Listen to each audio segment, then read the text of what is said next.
banal ang Panginoong Diyos na makapangyarihan sa lahat. Siya noon, ngayon, at ang darating. Tunay na Lord, Ikaw ay banal, karapat dapat ka lang mabuhay ng Lord. Hallelujah, Jesus.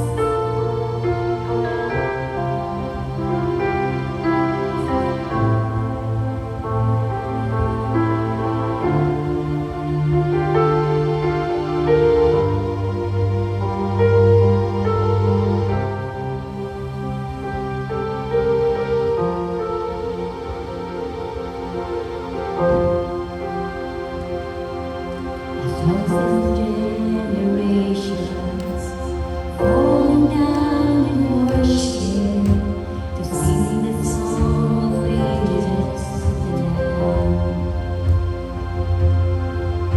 And all the God before us, and all will believe, will sing the song of ages to the Lamb.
nananatili kayo nagmamahal sa amin, Panginoon, sa laman.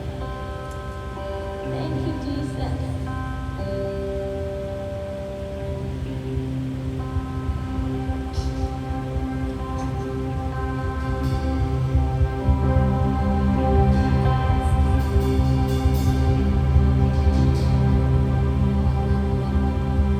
Tunay nga, O Diyos, walang mahirap sa iyo. Walang imposible sa iyo ang lahat, Panginoon.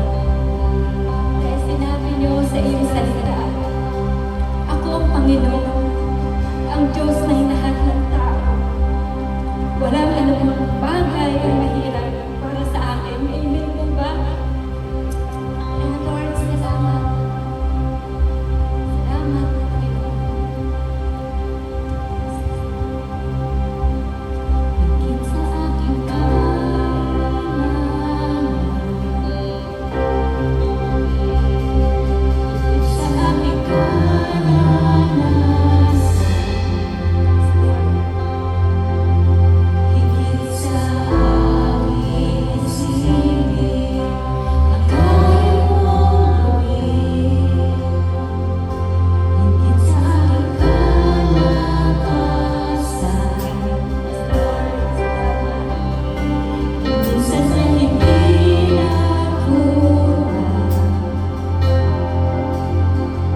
Kinilang namin lahat, Lord, ng mga sinasabi mo sa amin. Tunay na banal ka nga, Panginoon. Banal, banal, Panginoon. Salamat, salamat. Thank you, Jesus. Hallelujah. Woo! Palakpakan natin ang ating Panginoon. Thank you, hallelujah. Jesus. Pagpapalong, Panginoon.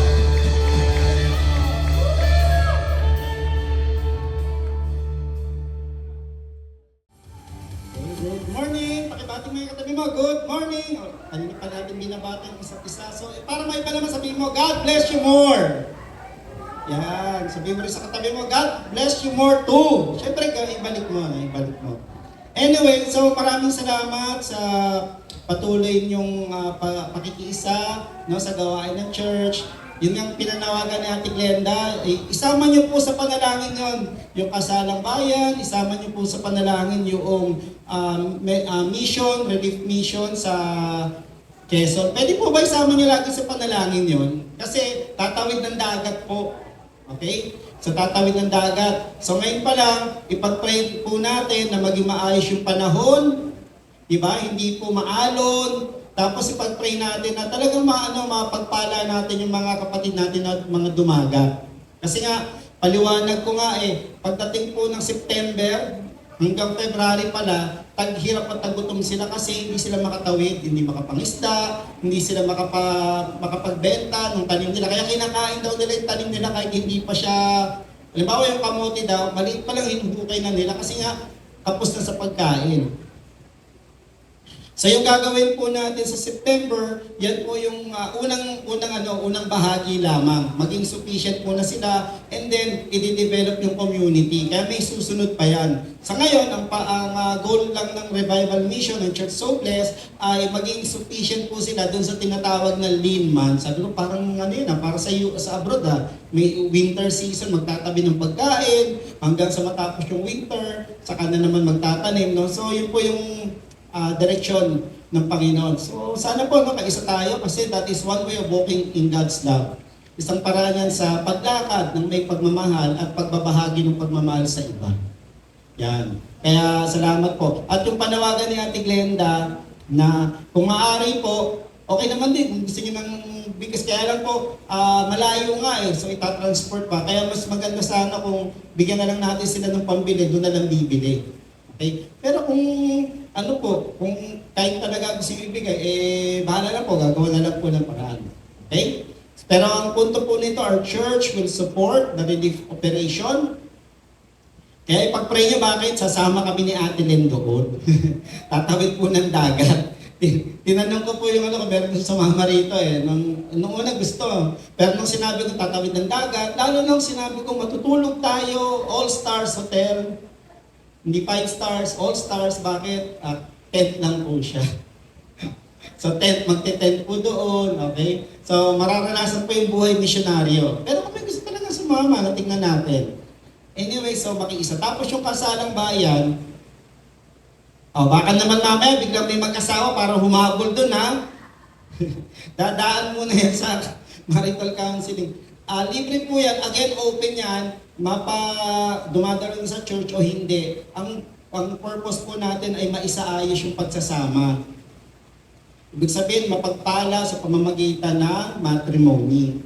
Kasi people living outside of marriage, ang tawag po dyan, adulterous affair po yan. Ayaw po natin nun, okay? Para bumuhos yung pagpapala, kailangan isaayos lahat. Kaya sana po, makikisa tayo. Plano po namin pumunta makipag-usap sa mayor. Ang schedule po niya, malamang po yan, November na. Kasi puno yung kalendaryo natin ng October. Okay? So kung may kilala kayo, pwede na nilang ayusin yung kanilang license. Ang license kasi good for 2 months yata yun. Ilang months pa yung license nyo? Good for 2 months o 3 months. So, para huwag masyadong maaga, huwag din masyadong late. Okay? Anyway, so tayo po ay pumapasok na, malapit na ang ating anniversary ulit. Palakpakan natin ang Panginoon. So 23 na po tayo, 23 years old. Michael Jordan, LeBron James.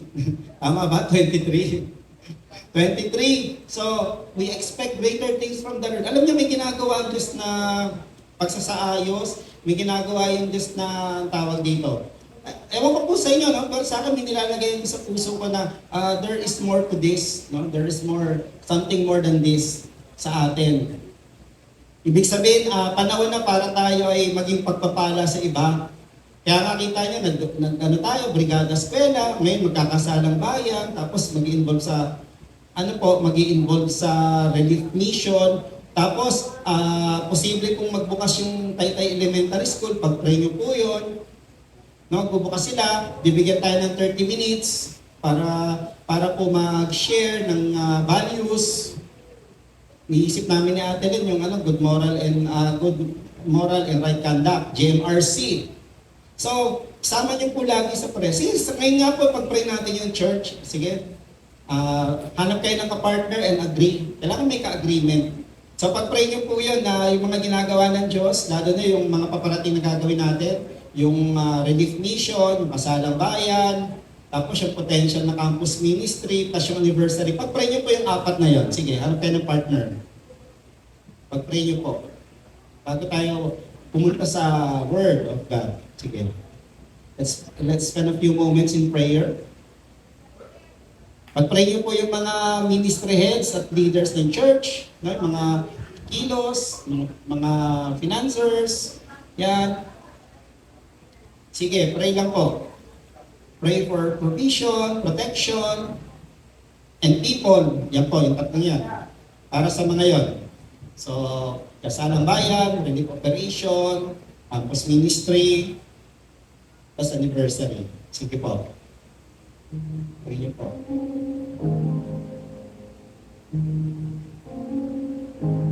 Pray niyo po. Mas pag-pray niyo na rin yung partner niyo. Bless niyo yung partner niyo. Bless niyo po siya ngayon.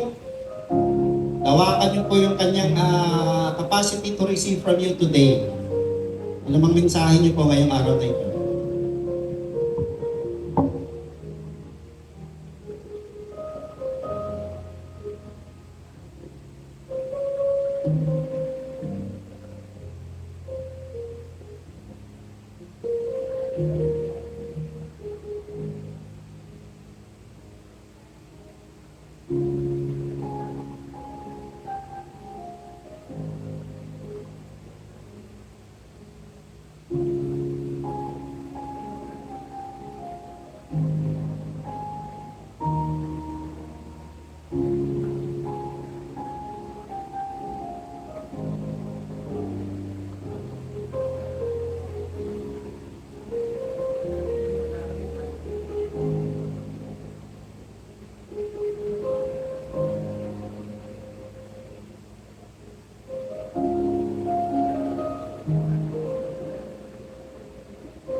And Brian God, we thank you.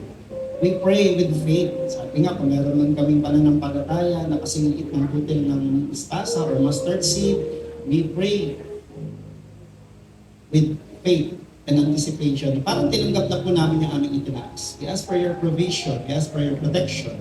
We ask for your direction. And we ask for people, Lord, laborers, para doon sa mga nabanggit namin, Lord. Salang bayan, yung relief operation, yung pong campus ministry, yung po aming anniversary celebration, at yung mga darating pa po na gawain. Lord, ilalagay niyo po sa puso namin. We pray, Lord, silaban niyo po yung aming pananampalataya. Lord, muli, ignite faith in everyone. Faith to believe and faith to obey. Yung pang prayer namin. In Jesus' name. In Jesus' name we agree. Amen. Amen. Amen. Amen. Sige, palakpakan natin ang Panginoon. So tuloy natin, so last time, ang natin, paano natin gustong maalala tayo ng Diyos? O paano natin gustong, how do we want to be recognized or remembered by people? Anong ginagawa ng Diyos sa atin dahil tayo ay bahagi ng spiritual family ng Church So Blessed? So ngayon may panibago na naman tayong titignan dahil alam naman natin, Church So Blessed is a revival church.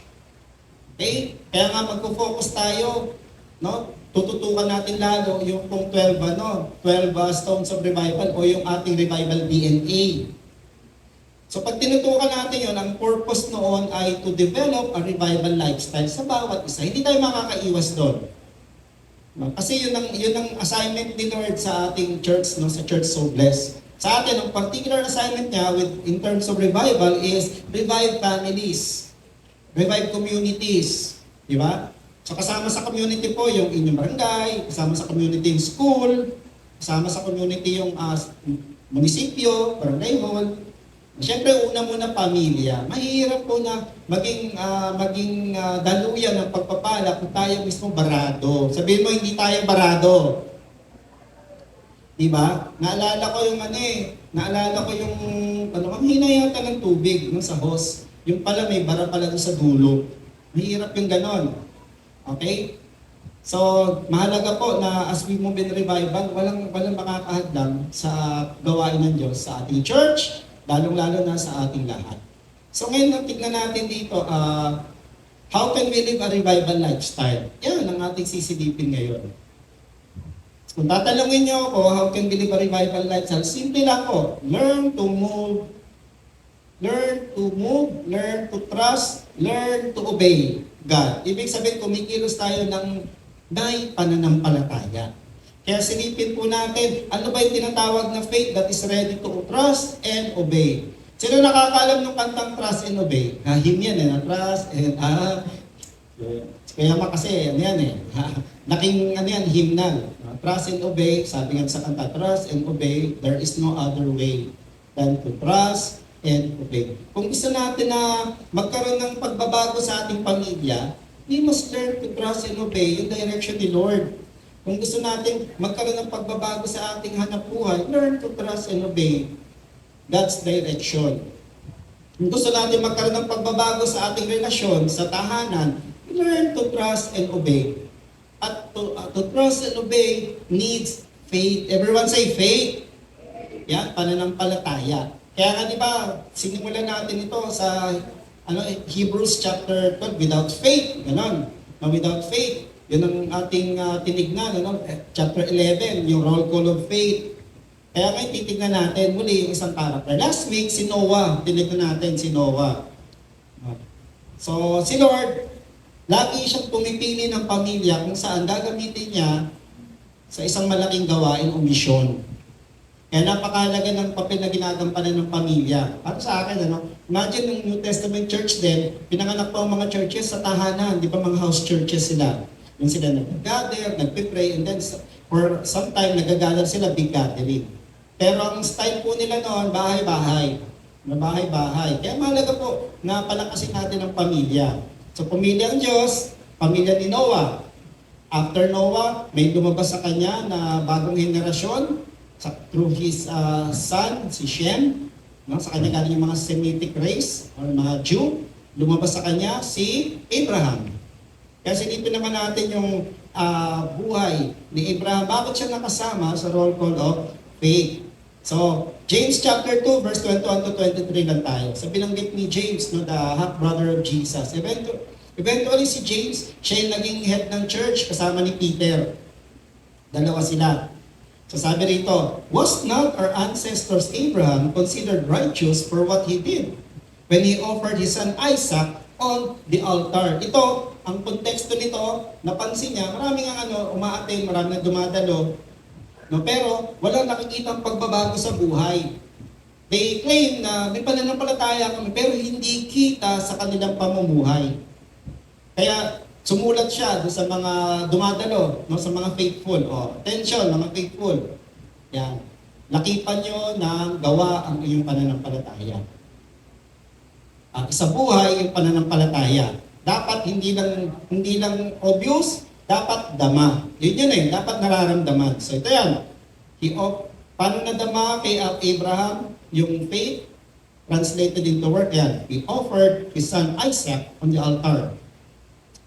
You see that his faith and his actions were working together. So kailangan pala magkasama. Although sa Romans, sinabi naman ni Paul, we are justified by faith.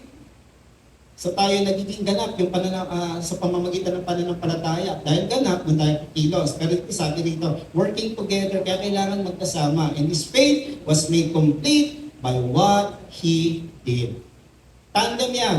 Yung mga projects po natin, yan ay pagta-translate ng pinaniniwalaan natin that God is the God who provides, that God is the God of healing, that God is the God who loves. Papadama natin yan through what? Going out. No going out. Kaya sabi dito pa, tignan natin, and the scripture was fulfilled that says, Abraham believed God and it was credited to him as righteousness. And he was called God's friend. Diba kanta yan, I am a friend of God? Yan. Si Abraham po, siya ay tinawag na righteous before the Lord. What made him righteous? Because of his faith na nakita sa kanyang pagsunod. Yan. So let's pray. Father, let this day be a different day for us, a different service, because you will reignite everyone's faith. Lord, reignite our faith so that we will be credited as righteous before you. Gaya po ni Abraham. Kaya we ask in the name of the Father, the one who created us, and in the name of Jesus, the one who redeemed us, and in the name of the Holy Spirit, the one who teaches us, equips us, and guides us. We ask, nakita niyo po ng gawa yung aming pananampalataya.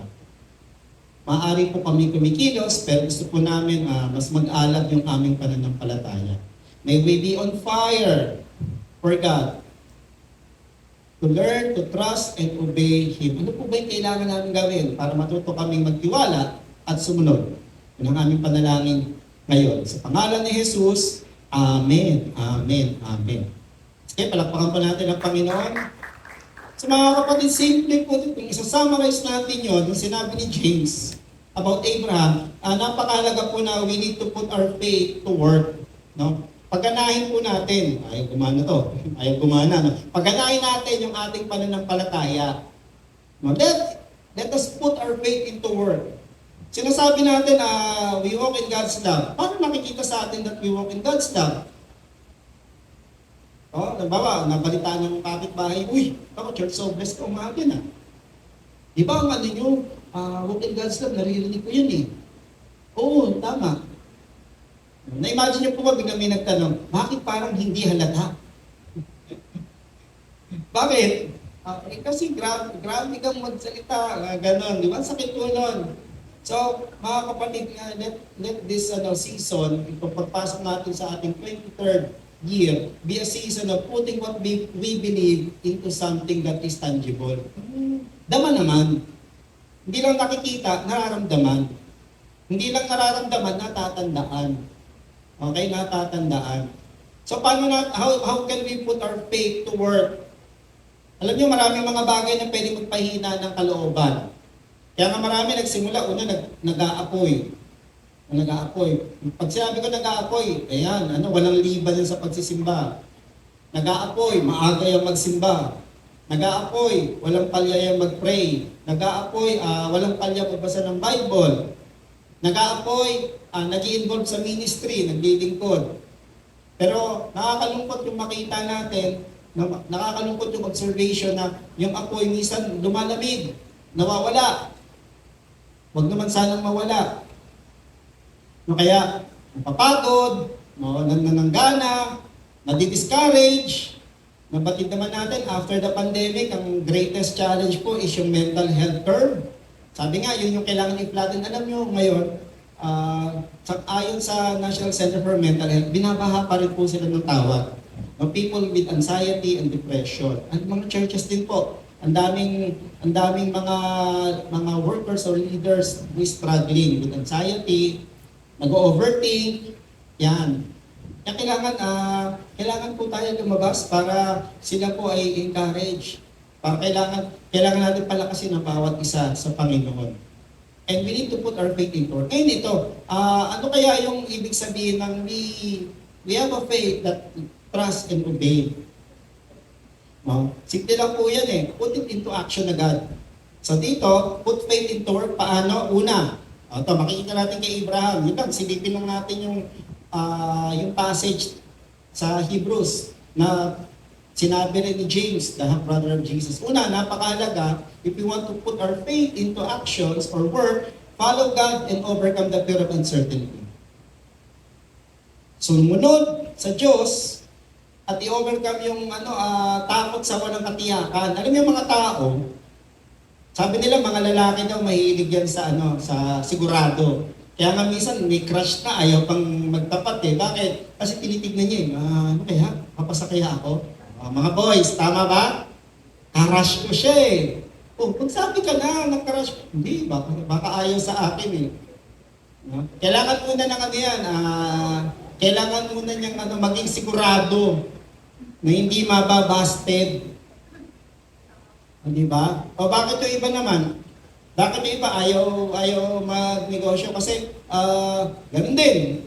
Kasi paano pag ganito? Paano pag ganito? Ang daming baka. No? Alam niyo kung ganun, ang yaman na natin kasi ang dami na nating baka. No, baka ganito, baka ganun. No, kaya minsan naman nagiging member tayo ng Justice League. Bakit Justice League? Kasi Batman tayo. Ba't naman ganun? No? So one thing that we have to learn, if you want to have faith that trust and obey the Lord, gaya ni Abraham, who was credited righteousness, yung kanyang faith sa kanya, we need to follow God and overcome uncertainty.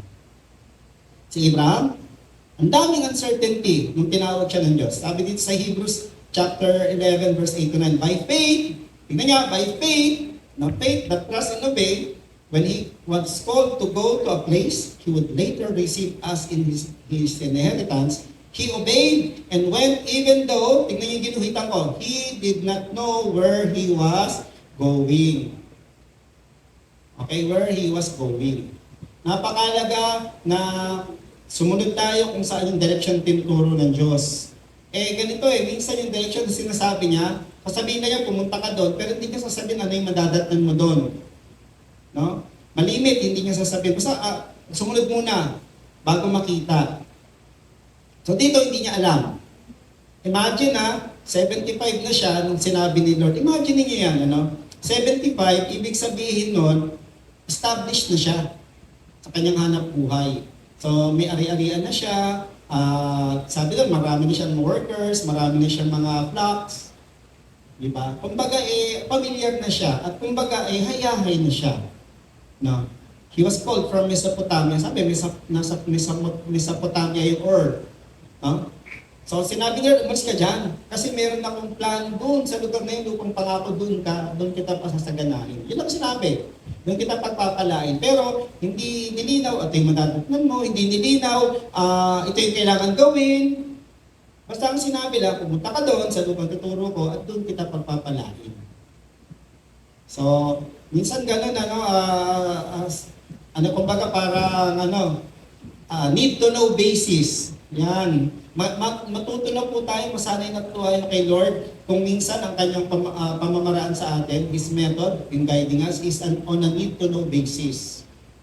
Kaya minsan, kailangan natin malaman lahat para tayo ay magkaroon ng lakas ng loob. Okay? So dito makikita natin, kailangan natin na sumunod. So tingnan niyo yung nangyari, by faith, so tinawag siya. Sumunod siya. Paano siya sumunod? By faith, he made his home in the promised land like a stranger. O di ba? Stranger. Parang naalala ko po 2006. After 33 years, 36 pala, 36 years old na ako nun.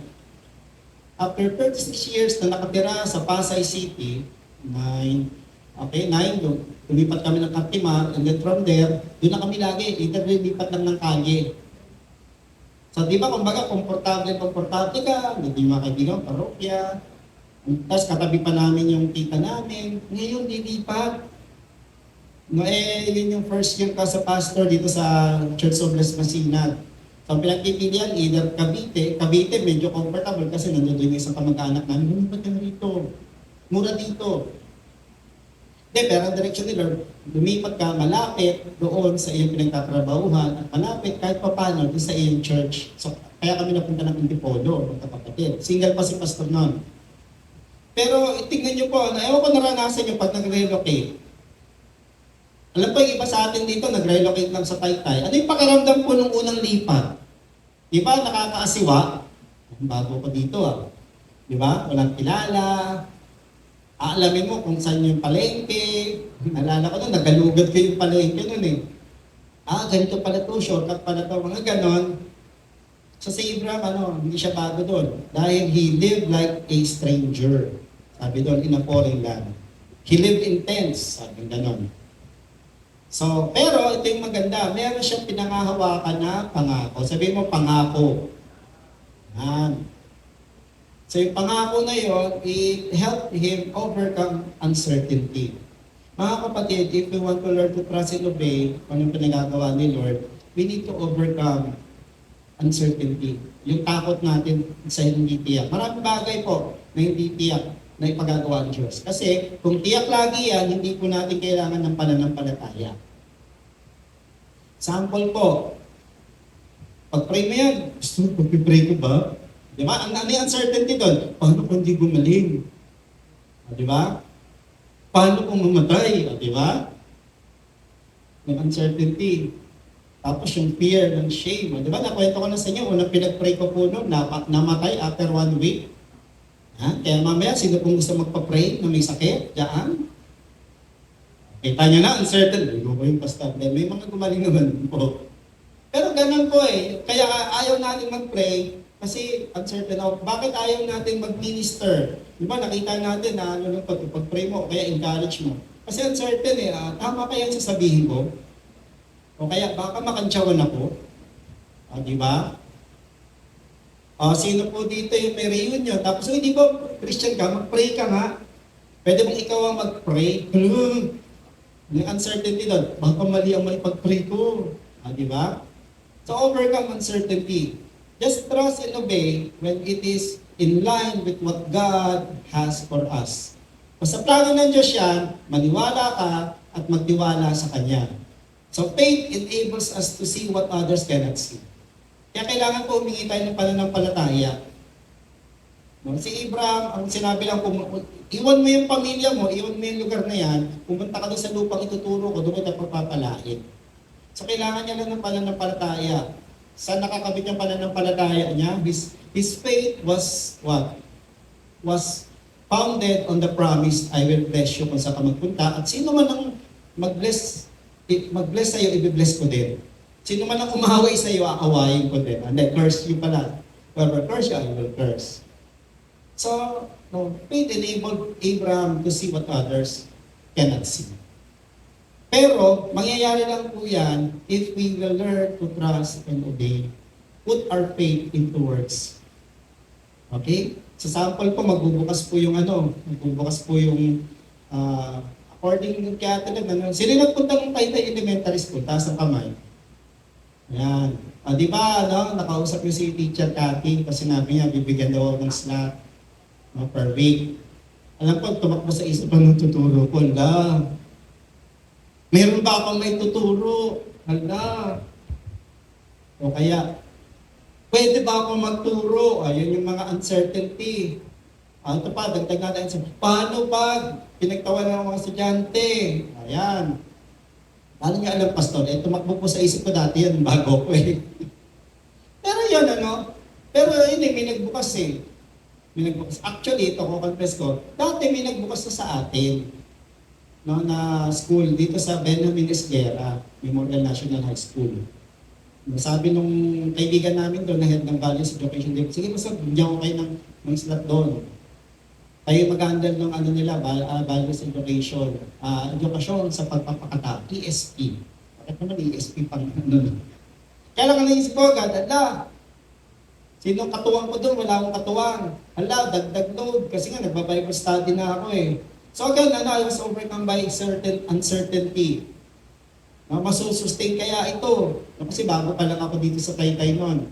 At maraming inaayos. So sabi ko, sasabay yung challenge. Pero ganun eh. Kailangan pala ng pananampalataya. Kaya nga sabi ko, Lord, sorry po, I repented. Lord, sorry po, magbukas kayo muli. Ng pagkakataon, papasukin namin. Ay magbukas po kayo ng pagkakataon, papasukin namin. Okay, saka na lang po namin problemahin kung paano nyo kami i-guide doon. Ang mahalaga kayo yung nagbukas, pangalawa, mahalaga kayo po yung nagsasabi sa amin pumasok. Ayun na, Tandaan natin ha, kaya hindi rin tayo padalos-dalos. Siguraduhin natin na yung pinagagawa ay galing sa Diyos. Pangalawa, yung pinagagawa niya. Yon. And for that, we will need faith. So that we can see what others cannot see. Si Abraham, nakita niya yung pangako. Kaya pumunta siya, kahit iniwan niya yung kanyang mga kamag-anak. Sama lang niya, asawa niya, wala siyang anak. Sama niya. Although sinama niya yung pamangkin niya, tingnan niyo ha, uncertainty can cause trouble. Sabi, pumunta ka doon, iwan mo yung pamilya mo. Isinama niya si Lot, pamangkin niya. Di ba? Story goes, nagkaroon sila ng hindi pagkakaunawaan ni Lot. At si Lot, napunta sa Sodom and Gomorrah, niligtas niya, nagkaroon ng incest, di ba? Nakaisiping sa kanya yung mga anak niyang dalawa, dahil takot sila na mawawala ng lahi nila. So doon pinanganak ko yung mga mortal na kaaway ng Israel, yung mga Moabites. Saan galing yun? Kasi because of uncertainty, sinama niya, hindi naman sinabi isama yun eh. Diba? So with faith and obedience, just learn to trust and obey. So, kaya minsan, balikan natin. Yung mga time na may mga nabulyaso tayong desisyon, tingnan natin, ano yung uncertainty na siyang tumulak sa atin para wag sumunod totally. Pwede sumunod tayo partially, but not totally.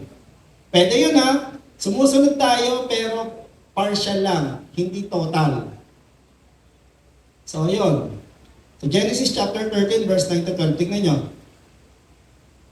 Nung nag-away sila, kasi nga sobrang dami na. Sabi nila, pagpapalain kita, damay si Lot.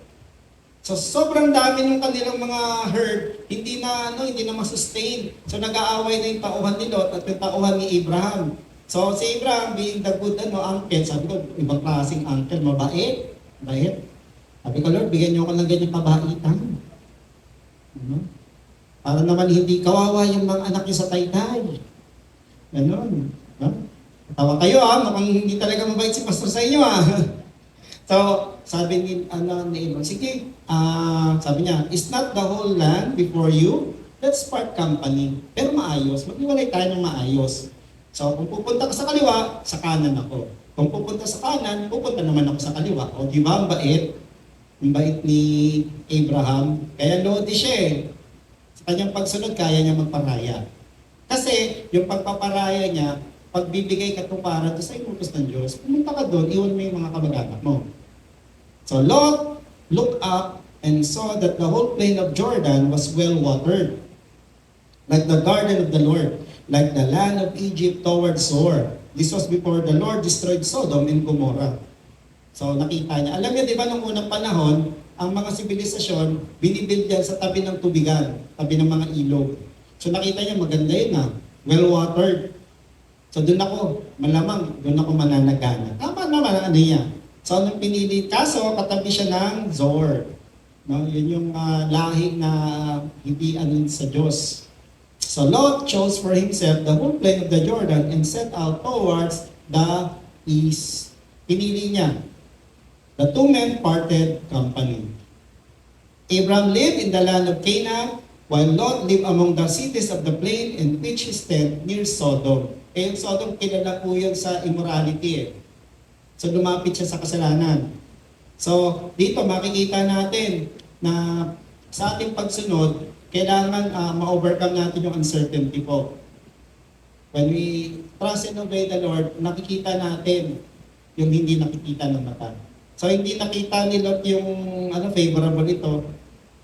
Hindi nakita ni Lot na hindi yung lugar ang kailangan niya. Ang kailangan niya yung blessing nung nagpahayo sa kanila. O yung blessing. Sa buhay natin mga kapatid, minsan we are motivated by what we see. Pinanghihinaan na tayo ng loob sa nakikita natin o hindi natin nakikita. Pero sa Abraham, ano yung nakita niya? Yung pangako ng Diyos. Yung pangako ng Diyos. Kaya sumunod tayo, learn to trust and obey. May pinapasuko bang relasyon, meron bang pinapabagong hanap buhay, meron bang pinapasukong mga gawi. Sunod lang po. Sumunod lang at may pananampalataya, sagot tayo niya. Sabi mo, sagot ako ng Diyos. So, hindi tayo sagot ng paligid natin, sagot po tayo ng Diyos. Paano lang tayo sasagutin ng paligid natin when God touch the hearts ng tao sa paligid who will look on us with favor? Next po, submit natin and work with God's direction. So si Abraham, hindi niya tinignan yung direction ni Lord. Sige Lord, papasakop ako. Sabi niya, iwan ko. So nung unang partial yung submission niya, ngayon naging total na. Total na. Nakipagano siya. Tingnan niyo nung naging lubos yung kanyang pagsunod, doon po lalong nagkaroon ng kaganapan yung pangako. John chapter 2 verse 6 to 8. Alam niyo, sa ating buhay, napakahalaga na makikiisa tayo, na magko-collaborate tayo kung ano yung direction ng Diyos sa buhay natin. At normally, kung ano yung direction niya sa buhay natin, challenging. Challenging siya. Bakit? Kasi nga, kung kaya natin gawin yan mag-isa, hindi natin kailangan ng Diyos. Naalala ko yung usapan lagi namin ni Ate Red, alam niyo naman, naghahanap tayo ng lugar sana na gusto ko naman po naka-jacket kayo pag service. Gusto ko naman naka-jacket, naka-guantes, naka-bonnet, sobrang lamig dun, pastor Naka-thermal jacket pa, sobrang lamig na nun. Kidding aside po, yung lugar po na may parking, diba? May parking, yung lugar na accessible. Okay? Siguro kasama sa pangarap minsan na meron na tayong sasakyan na pangsundo para sa mga bata. Yan. Pero kailangan yun na pananampalataya, hindi lang ng galing. Kasi nung una, paano kaya natin ma-afford yan? Okay, teka, mali. Kasi kung ma-afford natin, hindi natin kailangan si Lord. Sa mga nakilala ko po, stay po na lang. Ito, Church So Blessed na lang po. JNH pa nun. Kung tinignan po nila Pastor Hiram, kung kaya ba natin magpatayo ng building, at nag-compute, nag-strategize, baka po hindi na itayo yung building dun sa Timog Avenue. Sino nakapunta ron? Nung tinatanong ko dun, tanong namin nun ay kung mayroon bang sumuportang foreigner o church sa abroad, wala daw. So ibig sabihin, may ginamit ng Diyos siguro sa kanila, parang may patayo yun. Yan, si Kuya Mac nakakaalam nun kasi si Kuya Mac siya sa mga mga alamat. Sabi sa original na 30. Counted ka ba sa 30? Counted ka. Pero kidding aside yun. Tapos may kaibigan din kami. Ang church nila, alam mo nasaan? Mura lang yung lugar. Sa Eastwood. Kwento nga niya sa basta nung una, dito kami. Umarkila daw sila ng auditorium sa Thames School. Dun sa may bandang Eastwood yun. Ang magkano dun? 20,000. Doon sila unang pinalipat from a garage. Galing sa garahe, pinalipat doon. So mula sa walang binabayaran na malaki, 20,000. Alam ko, 20,000. Pastor, wala kaming 20,000. Alam niyo naman, di ba, 2 months deposit, 1 month advance. Ngayon, lumipat na naman sila. Yung nililipatan nila from 20,000, naging 100,000 per month. So sa pinikwento niya na, stir up yung faith ko at the same time, nahihiya ako kay Lord. Kasi Lord, patawarin niyo po ako, nagiging sigurista ako. Gusto ko tiyak. Although ito balansin natin kailangan talaga may direction si Lord. Kasi yun, may direction si Lord pinag-pray nila binabad nila sa prayer Kaya nga meron tayong prayer walk, di ba? Kaya nga meron tayong prayer item. Di ba? Kaya nga may team tayo na bababad sa prayer at bababad na maghanap.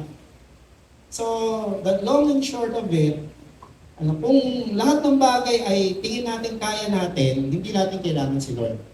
So may element talaga yan ng pananampalataya. Okay? May elemento. Yun yung nag-sink in sa... Sana mag-sink in sa atin yan.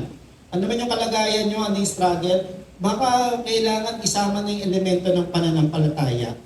Kasi pag walang pananampalataya, hindi natin kailangan si Lord. No? Yung may uncertainty, departamento ni Lord. Bigyan natin si Lord ng puwang na kumilos. Hindi, Lord, sagot ko na to Diyan na lang po kayo Pag hindi ko na kaya, saka na lang kayo pumasok sa eksena. Huwag ganon. Sabi sa katabi mo, huwag ganon. So, kailangan kasama siya. At kailangan hindi lang siya kasama, kailangan siya yung nangunguna. Diba? Ang ating part ay to trust, to learn to trust, and obey. Yan. So, tingnan nyo rito. Nauubusan na ng maiinom yung kasal. Sabi, pinalabit si Jesus. Uy, wala na silang alak. Wala na silang panulak. Sabi ni Jesus, hindi ko pa panahon. Pero sumunod siya kasi may crisis So nakita niya, ano bang meron? 6 stone jars that the kind used by Jewish by the Jews for ceremonial washing, each holding from 20 to 30 gallons. Alam niyo kung gaano kataas yan, mga ganito yata kataas na banga, drum. At ano yan, gawa sa yung pottery. Tapos ang kanilang timba, hindi po yung orokan. Ano yung timba nila? Clay jar po yan, yung ginagamit nilang pangsalok. So imagine niyo yung bigat, tapos 6 na galon yung pupunuin. Pero ang sinabi ni Jesus, fill the jars with water. Sabi ganyan, punuin niyo. So they filled them to the brim. Pinuno nila, na-imagine nyo, nung panahon nila, ang hirap umigib, mahirap ang tubig, pero pinapuno niya yung 6. So ano nangyari? Then he told them, now draw some out and take it to the master of the banquet. They did so. No, they did so. Sumunod lang sila, hindi na sila ng tubig. Gusto nila may lasa yung iinumin. Ha? Susubukan na ba natin na may ginhalo tayo? Tapos binigyan tubig, sarap sana kung may kulay ito eh. Ilagyan ng food coloring, ano. Eh, bukod dun, masarap sana may lasa. O, nagagyan ng asukal, ayun, may lasa na. Naalala ko tuloy yung kanta ni Jonah, yung Diyos eh. Nasa yun. Hindi sila nagtanong, sumunod nila. Sumunod na lang sila. Hindi nila alam, ano ba ito ginagawa ko? Eh, hindi naman tubig yung alak, dapat ubas. Ano to? Pwede pa, may sense pa kung kumuha kayo ng ubas, tirisin nyo. Hindi, tubig, ang layo. But, they learn to see, no, what others cannot see. Yan, ito yun, tinan niya. Sa mga kapatid, tandaan natin, to overcome uncertainty, napakahalaga po na we respond to the call of God. Because God's calling comes with His enabling. Pag tinawag tayo ni Lord at may pinagagawa, siya yung magbibigay sa atin ng kakayahan para magawa yung pinagagawa niya. Ulitin ko sa akin pong 18 years ng pagpapastor, pag tinawag tayo ni Lord sa isang gawain, siya yung magbibigay sa atin ng kakayahan na tapusin yung pinagagawa niya. Siyempre, kikilos pa rin tayo. Siyempre, tutugon pa rin tayo. Pero siya magbibigay ng kakayahan sa atin. Kaya wag natin sabihin, wala akong marunong eh. Hindi ko naman alam yan eh. Ang kailangan ko muna, availability. Okay? When God calls, first, we need to be available. And Abraham, he made himself available. Sabi, pumunta ka doon sa lupang ituturo ko. Noah made himself available. Gumawa ka ng arko. And the other men and women of faith, the first thing they did was made themselves available. No? Available kami, Lord. Sige, yun. Meron kayo ng mga kalaban. Sige po, available kami. Kahit mahina kami. Yan, sila Gideon. Diba? Si Deborah. Makikita nyo sa Hebrews 11. Remember po, nung God's calling comes with His enabling. Huwag po natin isipin na, hindi ano yun eh. No? Hindi ko kaya yan. Uncertainty. Yan. Okay? So, palakpakan natin ang Panginoon. So, gusto natin sumunod, magtiwala at sumunod, overcome uncertainty. I-overcome po natin yung takot. Yung takot. Si Lord ang bahala. Ihahanda niya tayo. Kasama doon yung paghahanda. Pangalawa po, like Abraham, we focus on God's covenant promises. Not on the explanation. No, ang paliwanag nyo nga itong gagawin. Hindi. Yung pangako muna, kasi minsan, yung ipagagawa nga dahil napakalaki at napaka-challenging, minsan nakakapanghina ng loob. Kaya kailangan ituon natin yung mata natin sa nakakapagpalakas ng kalooban. Hebrews chapter 11, balikan natin. By faith, sa kanila, by faith, pinutusan siya lumipat. So sumunod siya, in-overcome niya yung hindi walang katiyakan, hindi ko tiyak eh, pero anong tinignan na lang niya, kaya siya sumunod. Abraham looked and focused on the promise. Sabi dito, even though he was past age and Sarah herself was barren, was enabled to become a father because he considered him faithful who had made the promise.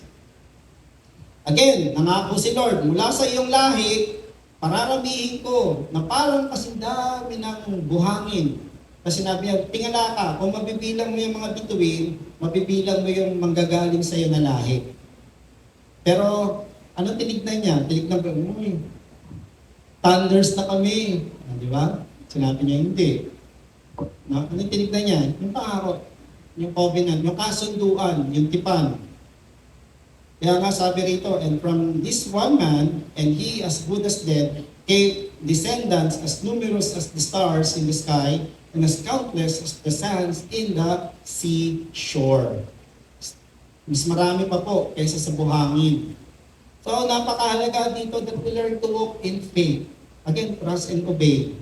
No, trust and obey. How do we trust and obey? No, focus on God's covenant promise. Nasa kung saan tayo nakatutok, no, kung tayo ay tutuloy. Di ba si Peter, pinaglakad siya sa tubig, hindi ka, lumapit ka. Siya ay nag-request eh, Lord, kung kayo yan, palapitin niyo ako. Hindi ka. Di ba? Nung tinanggal niya yung paningin niya kay Jesus, nagsimula siya lumubog. So, ganun din si Abraham.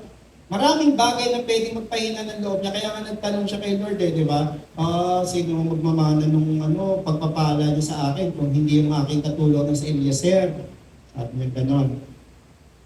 So dito napakahalaga mga kapatid, don't be ashamed to believe and remain faithful.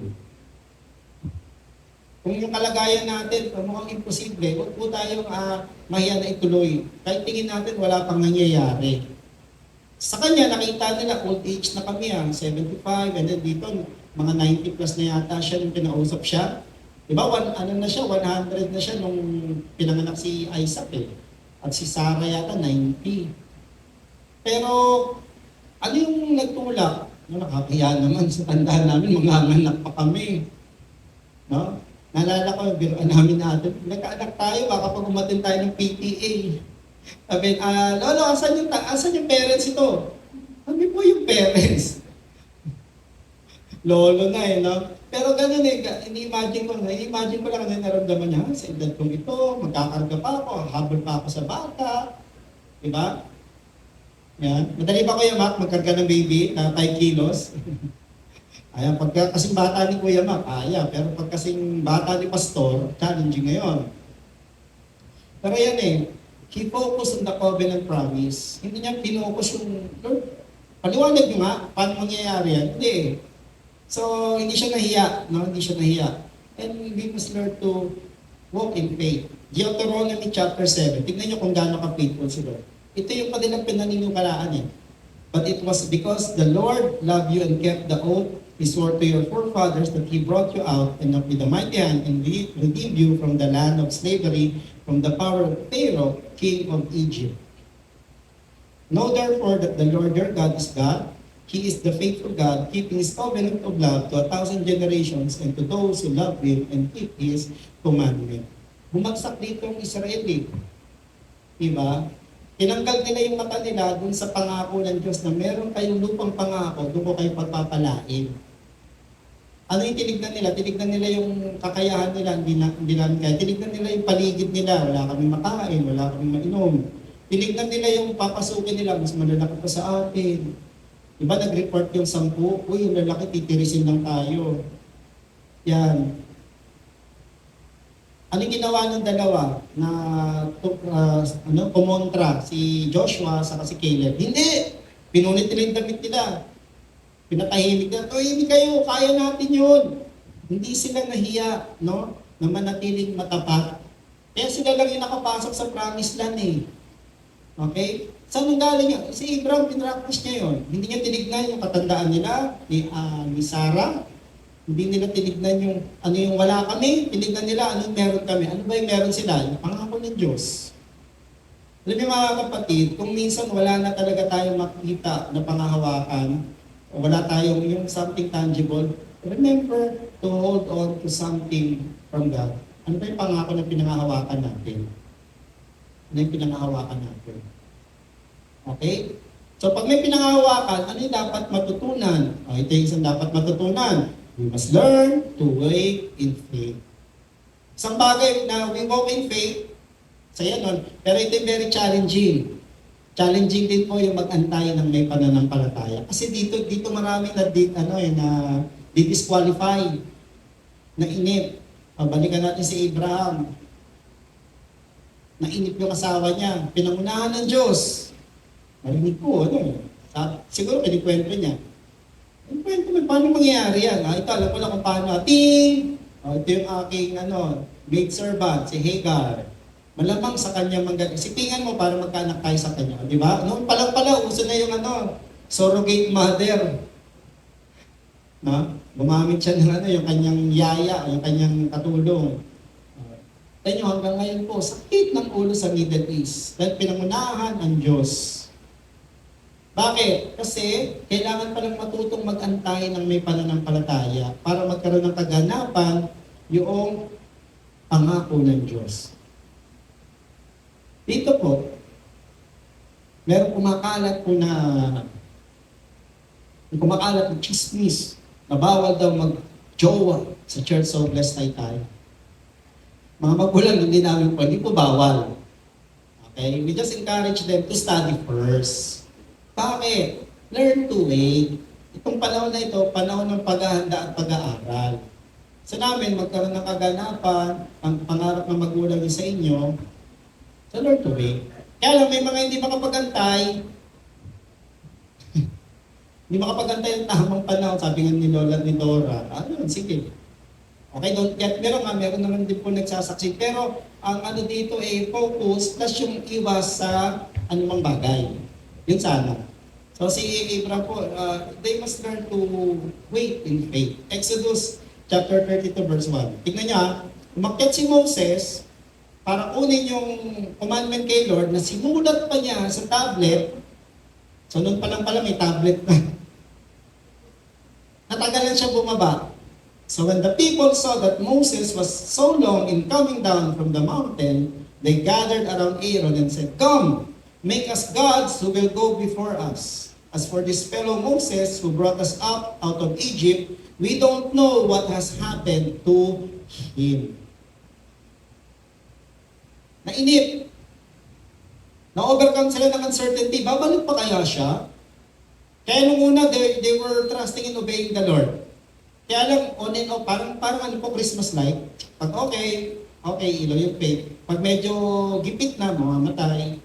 Then okay na naman, then mamamatay. Na parang na-imagine ko parang silang Christmas lights, yung pananampalataya nila kay Lord. Sabi sa katabi mo, hindi ganun ang pananampalataya natin. Sabi sa katabi mo, hindi ka Christmas light kay Lord. Okay, hindi kumukuti-kutita pa, no? Sa pangpasko lang yan, ha? Consistent. Our walk with the Lord in trust and obedience should be consistent. Kaya nga, di ba, 2 Sundays ago, si Noah, consistent faith. Hindi siya nag-waver sa paggawa ng arko for 100 years. Hindi siya, ulan ba? Mayroon bang saysay ito? Nasa tuktok kami ng bundok? May saysay ba to? Hindi pa sila nakakita ng dagat siguro. May saysay ba to? Hindi siya pinanginaan, hindi siya pinanawaan. Dito, tingnan niya, every time may inip, nagkakaroon ng consequence. Nainip si Sarah, nagkaroon ng consequence. So, nanganak naman si Hagar, Ishmael. Pero ngayon, nagkaroon ng kaagaw. Pinagpala rin ni Lord yun. Pero, hanggang ngayon, may conflict pa rin yung magkapatid, yung lahi nila. Okay? So, fast forward, Exodus, nainip. Gumawa sila ng golden calf. Kaya anong sabi ng Diyos? Ako lang ang Diyos na yung sasambahin. O yun, tumalikod sila kay God. Mainip. Fast forward tayo yung Testament. Inaasahan nila, dumating na yung Messiah. Hello! They welcome Jesus. Diba? As He entered Jerusalem. Hosanna! To the Son of David. Sabi, save. Diba? Hosanna to the highest. Pero, nainip na naman sila. Asan yung hukbo na magpapalaya sa atin mula sa pananakop ng Roman Empire? Okay, kaya si Judas, nainip. Sige, akin na nga. Pagkakanulo ko yung siguro. Kasi mukhang hindi naman siya talaga yung pinangarong Savior eh. Nainip. Nainip. Mga kapatid, waiting in faith is as important as walking in faith.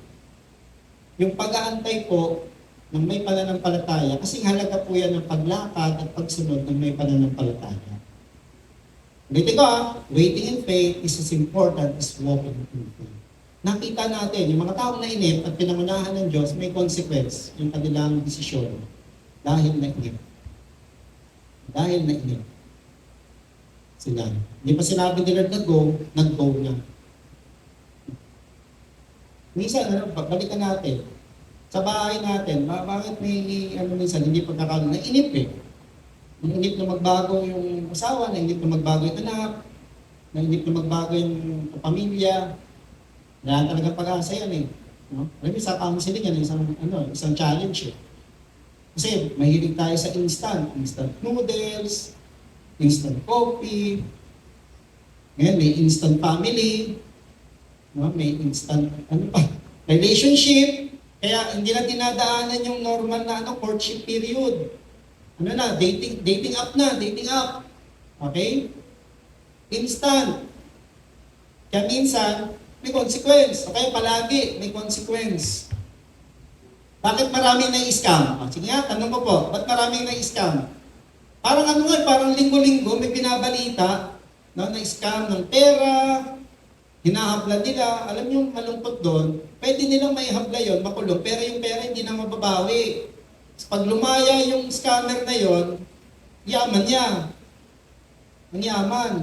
Maghihirap pa sa kulungan, hindi, mayaman siya, babayaran niya na yung kaya mamumuhay haring alirena siya doon.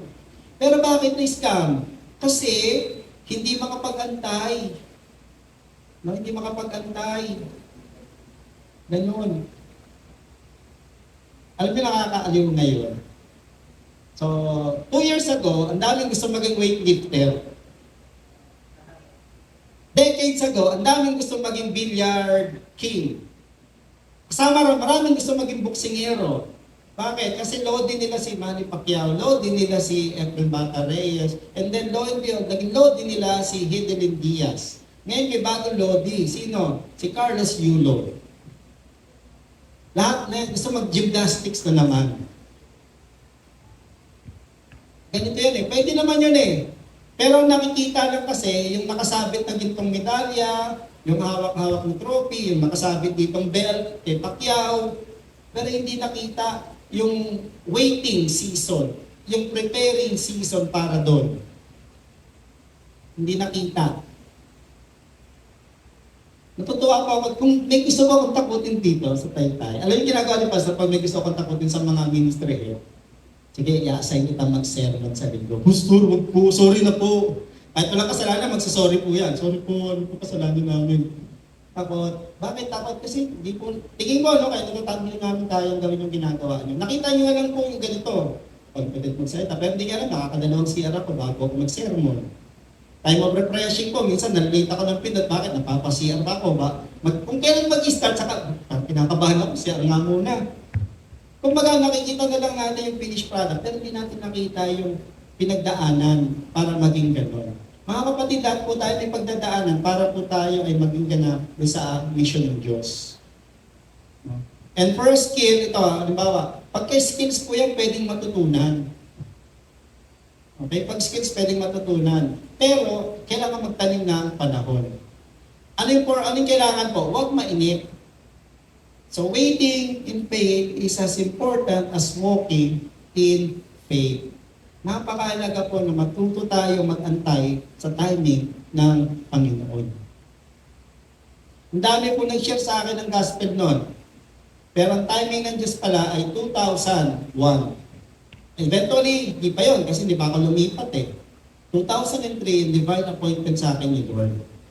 Kaya kung meron po tayong inaabot, kamag-anak, meron tayong nakukonsumi tayo sa anak na ito, sa mister, sa katabi mo, hindi mister mo. Sabi mo, hindi misis ko natuto po tayong magantay ng may pananampalataya.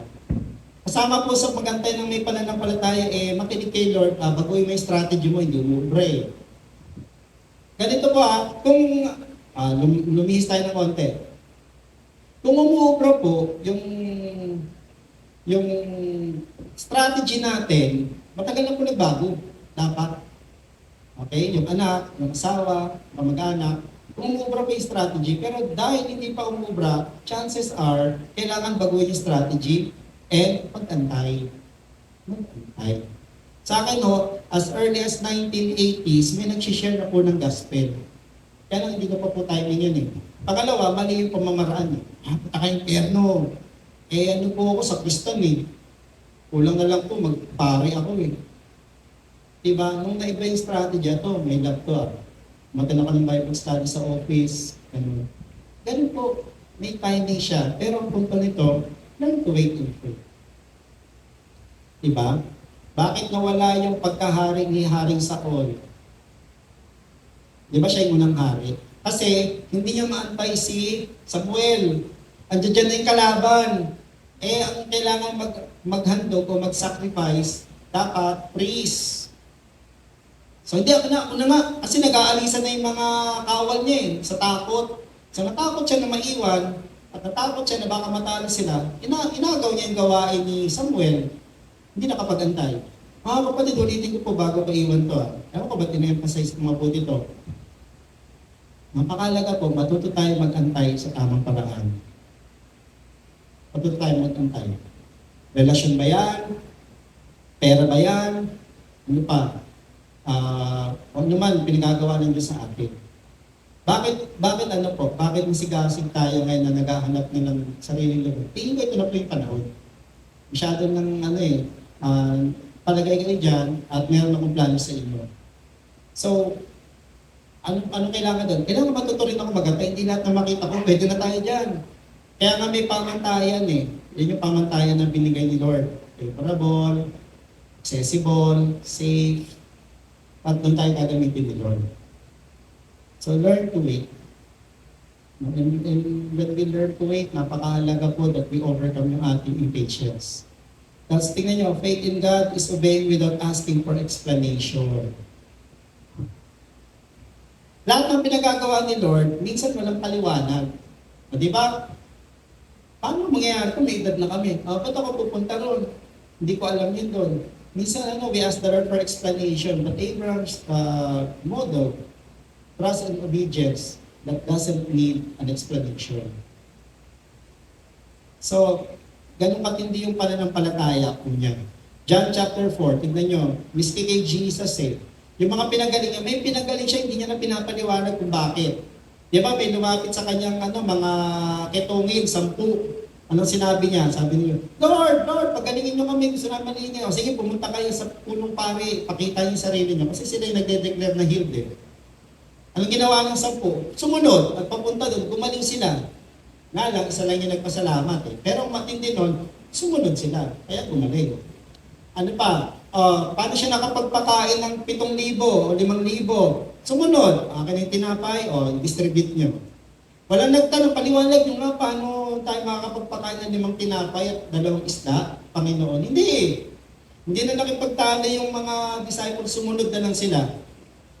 At dito, may sakit, near death. The royal official said, Sir, come down before my child dies. May sakit kailangan, inarinig niya, miracle worker si Jesus. So ano yung kailangan niya? Pumunta si Jesus para i-lay-hands yung anak para gumaling. Pero ano ginawa ni Jesus? You may go, your son will live. Binigyan lang siya ng pangako. Ang sa focus, ang focus lang, ang covenant promises. The man took Jesus at his word and departed. Pumunta siya, umuwi. Sabi nga, yung layo niya, mga 12 to 20 miles. So naglakbay siya pabalik. At pagdating niya, magaling na yung anak niya. Kung kailan sinabi ni Jesus daw, sabi ng mga, sa mga kapatid, kung minsan medyo nakakasiwa na tayo, just remember, ano ba yung sinabi ni Lord? And focus on that. No? Faith helps us see and recognize God's power. Dito nakita nung lalaki, ito nga, miracle worker. Sige, sinabi niyo.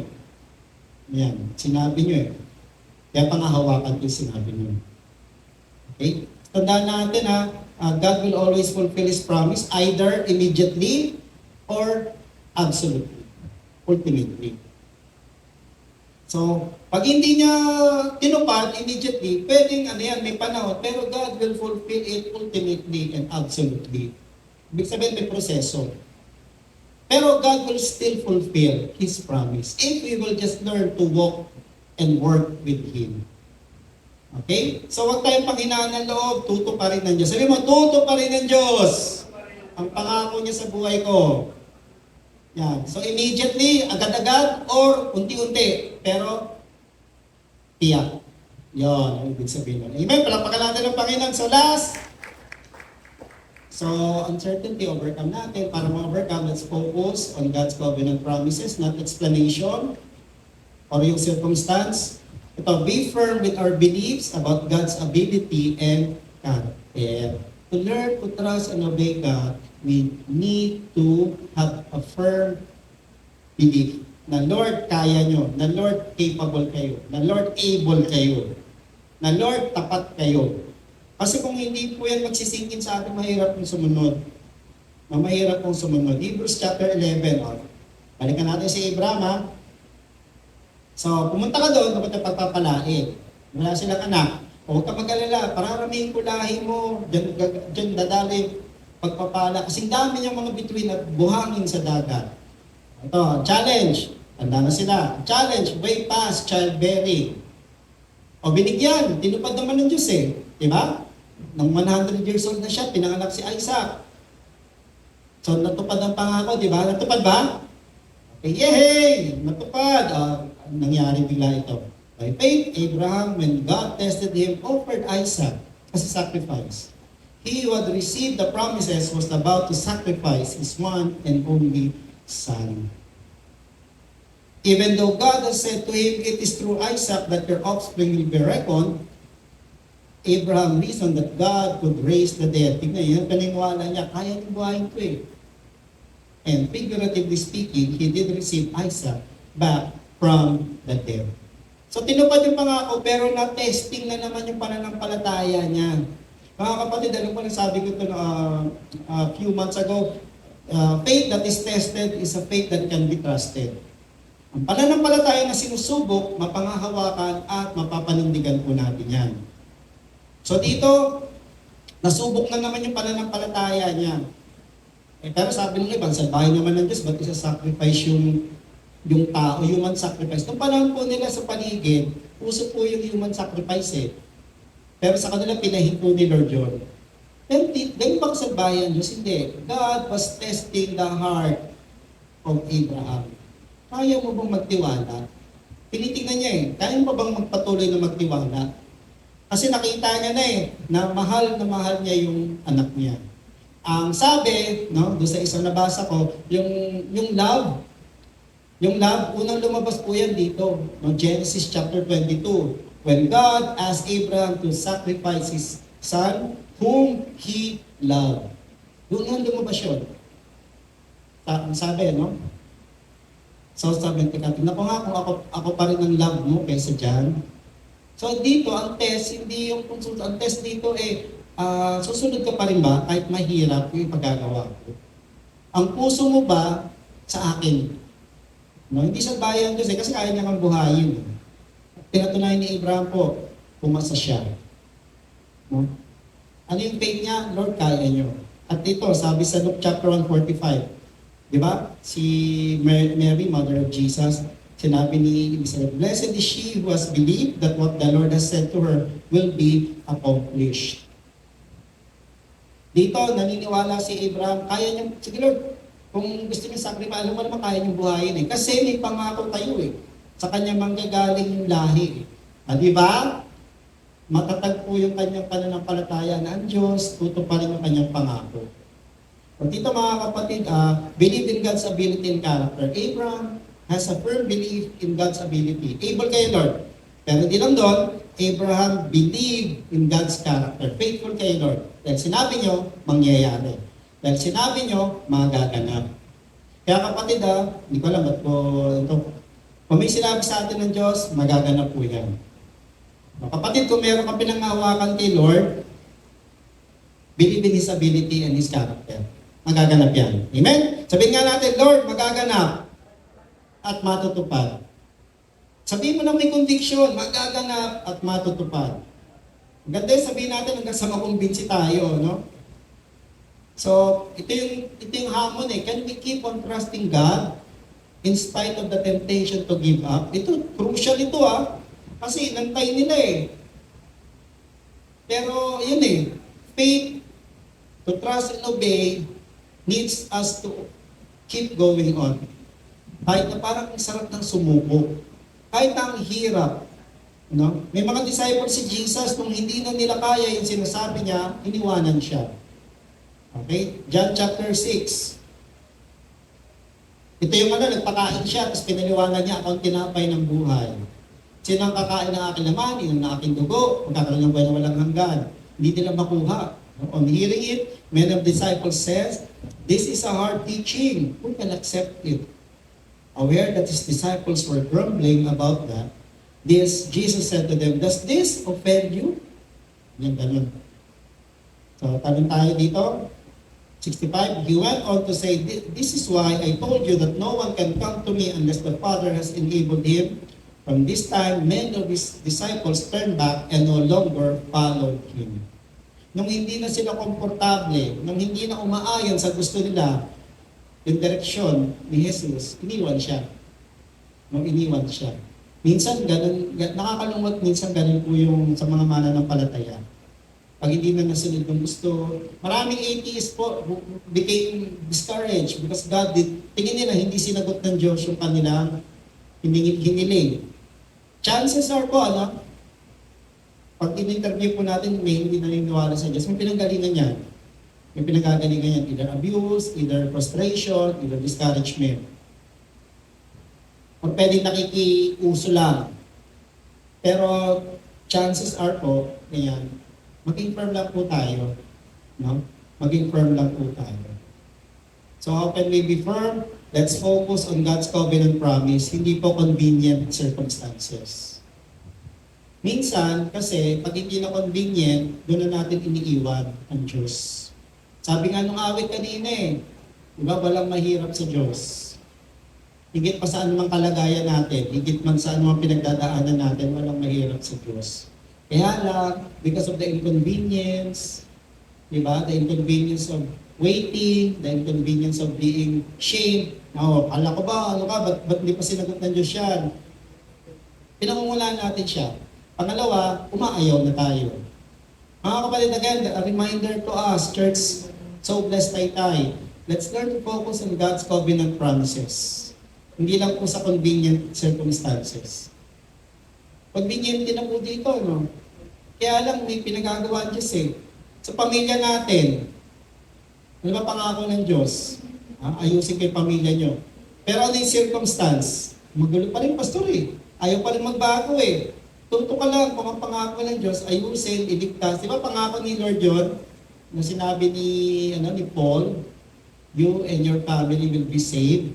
Ganon. So, huwag tayong magpa-overcome sa circumstances. Kundi palakasin natin na ating loob sa kanyang mga pangako.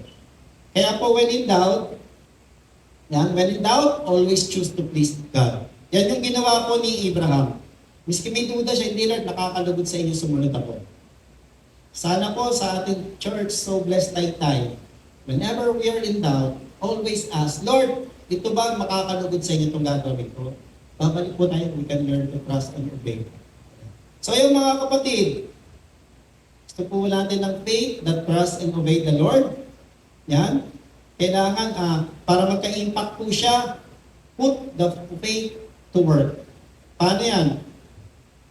Yan. Follow God and overcome the fear of uncertainty. Then, focus tayo sa covenant promise ni God. And then, maging firm po tayo sa ating pinananampalatayaan at pinangahawakan ng pangako ng Diyos. Panghawakan natin yung kanyang karakter, yung kanyang abilidad. Huwag yung abilidad natin. Kasi pag abilidad natin, madi-discourage talaga tayo. Huwag po yung abilidad namin, pastor, o ano lang, hindi abilidad ng Diyos. So ito, pag-isipan natin, as we end, yung mga crisis sa buhay natin, sa pamilya natin, yung mga circumstances na masasakit, paano yan nakaka-apekto sa ating pagsunod sa Diyos? Di ba, walk in God's love? Hindi naghugas si anak ng pinggan. Nawala na yung God's love. Di ba sinabi ko na safe? Ganon. Di ba? Minsan may pagka hindi natin nakukuha yung gusto sa tahanan, nag-autopilot mode na naman, balik na naman sa dati, nung tayo yung may hawak na manibela. So, ngayon po, week na ito, pwede nating pag-pray, pwede pag-usapan sa pamilya, sa ating family altar, no? Ano yung pwede natin gawin pag mayroong mga bagay na nangyayari na hindi nakaka-discourage o nakakabagabag? Paano nito na-apektuhan yung ating pagsunod sa Diyos? at pag-isipan din natin, ano kaya yung mababago sa kalagayan natin kung matututo lang tayo na magtiwala at sumunod sa Diyos. What would change if we just learn to trust and obey God, holding on to a covenant promise from the Lord? Ano kaya mababago tingin nyo? Sa relasyon, mababago sa pananalapi, mababago sa pag-aaral, mababago sa negosyo, mababago sa ministry. Yan. So gusto ko po, mangarap tayo para sa pamilya natin at sa church. Mangarap po tayo, ano po yung magiging effect ng ating pagtitiwala at pagsunod sa Diyos sa buhay ng mga taong nakapaligid sa atin. Kung magulang tayo, ano kaya epekto nito sa mga anak ko? Kung tayo ay mga anak, ano kaya epekto nito sa aking magulang? No, kung hindi pa dumadala magulang, ano kaya epekto nito sa aking kaklase? Ano kaya epekto nito sa aking kaopisina? Ano kaya epekto nito sa aking kamag-anak? So po, pag-isipan natin yun at pangarapin natin yun. Yung buhay natin, nang may pagsunod at pagtitiwala sa Diyos, magkaroon ng impact sa iba. Amen? Sa palakpakan natin ng Panginoon, tayo lahat. And hingin natin sa Diyos na i-activate yung ating faith. A faith that trusts and obey. Isang pananampalataya na kayang sumunod, isang pananampalataya na kayang magtiwala. Mahirap sumunod pag hindi nagtitiwala. Pwedeng susunod yan panandalian, pero bandang gitna, aayaw yan. Kaya napakalaga po that we learn to trust and obey. We learn to trust, walang mahirap sa Diyos. We learn to obey, kahit na mahirap kasi walang mahirap sa Diyos. Amen? So let's pray. Sige po, taas natin ating mga kamay in surrender po. Father, we surrender, Lord, old habits. We surrender, Lord, old beliefs. Lord, and we ask for forgiveness, God. Kung babagabag po kami ng uncertainty, yan, sabi mo, patawarin niyo po ako, Panginoon, kung nababagabag po ako ng mga challenging na circumstances.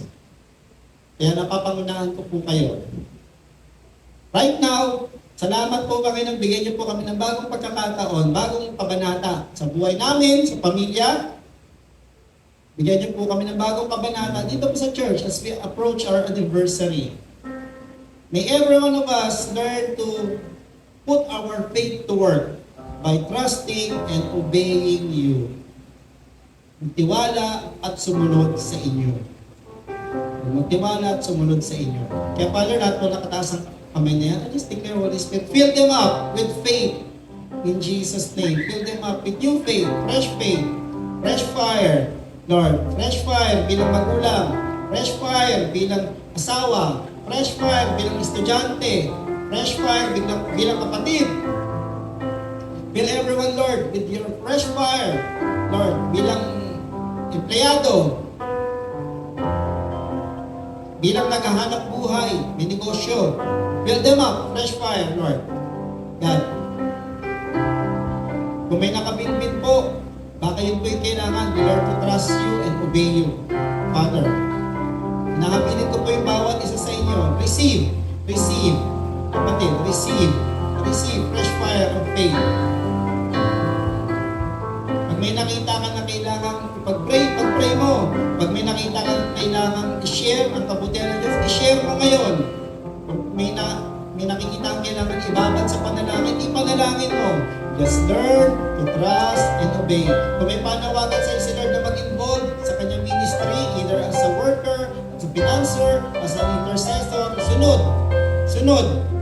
Activate, Lord. Let there be an activation of faith. In Jesus' name. Gamitin niyo po kami, Lord, to go and make disciples, Lord.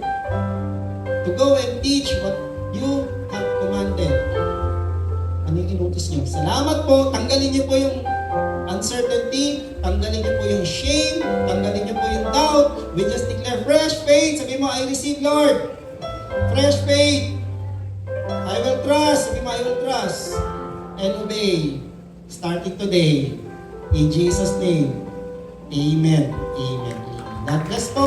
Again pag may pagkakataon po, mamaya pag-uwi niyo pa lang, take the risk. Learn to trust and obey God. God bless po.